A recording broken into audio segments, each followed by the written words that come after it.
Hey guys, welcome back to another video. My name is Football Hypes, and in today's video, I'm going to be explaining the reasons why you're on endless losing streaks in Soccer Manager 2023. And I'm also going to be providing you with some helpful solutions to break those losing streaks. But before we get straight into the video, make sure you smash a like on this video and subscribe to the channel if you are new, and do not forget to turn that notification bell on to never miss one of my videos. Other than that, let's get straight into the video. Look, I think we can all agree that everybody's been on some sort of losing streak during their managerial career, whether it's currently or sometime in the past. Even I've been on losing streaks, and I can tell you right now it's not pleasant.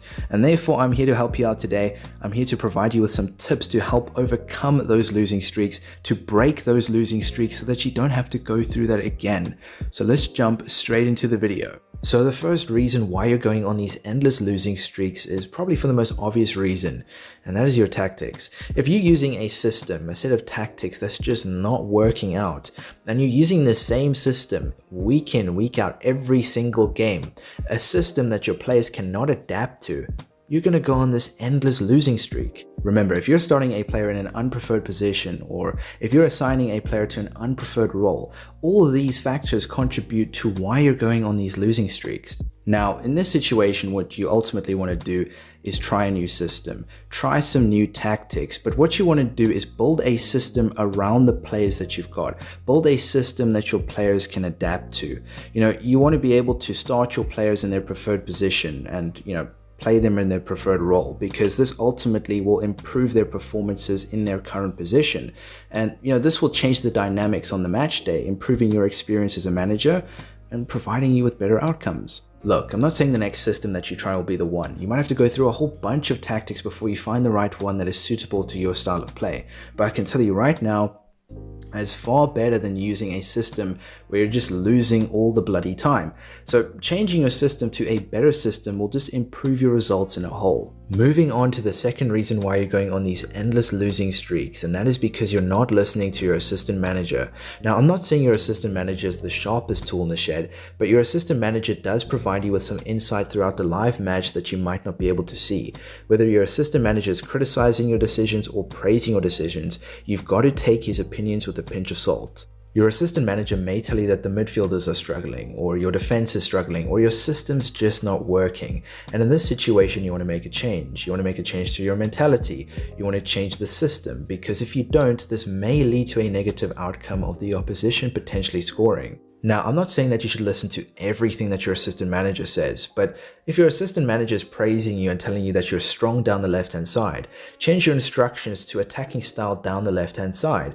Or if your assistant manager is telling you that your system's just not working, change the system, because if you don't, your opposition will take advantage of your weaknesses and exploit them. It's as simple as that. So I think listening to your assistant manager is very important, because ultimately it could be the difference between a positive result and a negative result in a match. Now, the third reason why you're on these endless losing streaks is due to your players having low morale.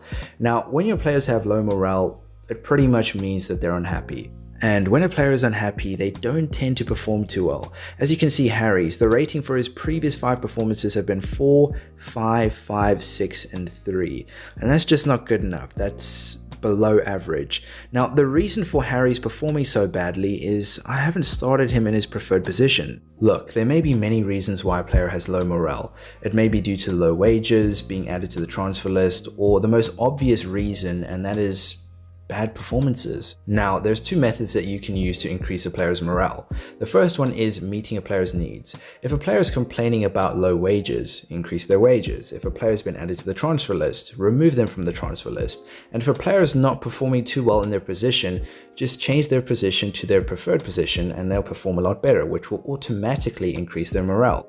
And the second method that you can use is probably the easy way out, and that is using your boosts. I mean, that is what they're there for. So the fourth and final reason why you're going on these endless losing streaks is due to lack of squad rotation. Now, squad rotation is very, very important, especially if you're managing a club in a league with loads of fixtures. And in a league with loads of fixtures, you will come across full fixtures within the space of 2 weeks, which is like 3 days rest between those full games. And if you're starting the same 11 players for every single game, you're going to tire them out. Because a player that starts with 80% of their stamina will only be able to perform to 80% of their ability, whereas a player that starts with 100% of their stamina will be able to perform to 100% of their ability. So it doesn't matter how good the player is, a player with 100% stamina will perform better than a player with 80% of their stamina. So therefore I think squad rotation is very important, especially if you have a cluster of fixtures within a short period of time. This will help prevent injuries and just improve the overall morale of your squad. Now, if you don't have a very big squad, you can always use your boosts to boost a player's stamina before the following match. And those are reasons why you're constantly going through losing streaks, and nobody likes losing streaks. I absolutely hate them, and I hope the tips I provided you guys with will help overcome those losing streaks so that you don't ever have to go through them again. But I hope you guys enjoyed the video, and if you did, go ahead, smash a like on this video and subscribe to the channel if you are new, and do not forget to turn that notification bell on to never miss one of my videos. Anyway, thank you so much for watching. I will see you in the next video.